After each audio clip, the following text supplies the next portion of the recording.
Ақпараттық технология заманында сапалы цифрлық қызметтер барлық азаматтарға бірдей қолжетімді болуы тиіс. Мемлекет басшысы да бұл мәселеге үнемі назар аударады. Осыған байланысты парламент депутаттары ауқымды түзетулер топтамасын әзірледі.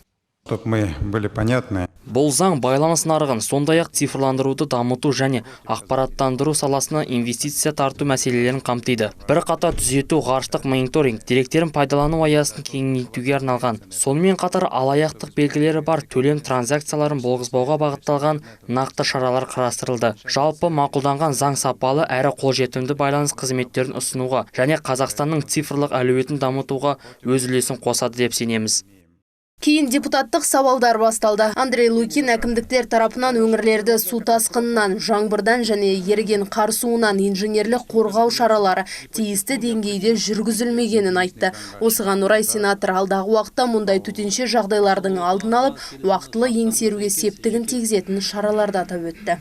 Главой государства Касым-Жомарт Кемеловичем Токаевым был дан. Қасым-Жомарт Кемелұлы Тоқаев ағымдағы жағдайды назарға ала отырып, су тасқынын жою, оның ішінде салалар мен салаларды одан әрі цифрландыру бойынша бір қатар тапсырмалар берді. Негізгі қызмет бойынша төтенше жағдай министрлігінің қызметінде ақпараттық коммуникациялық технологияларды тиімді пайдалану қажеттілігі айқын болып отыр. Табиғи техногендік сипаттағы төтенше жағдайды жоюдың алдын алу, өнеркәсіптік қауіпсіздікті қамтамасыз ету, азаматтық қорғаныс іс-шараларын ұйымдастыру және жүргізу, дағдарыстық жағдайларды басқару сияқты.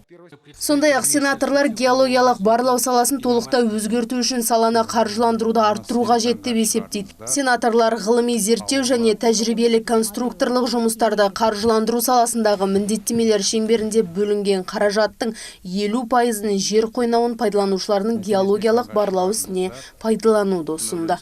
Ақнұр Қайырбек, Первый Северный телеарнасы.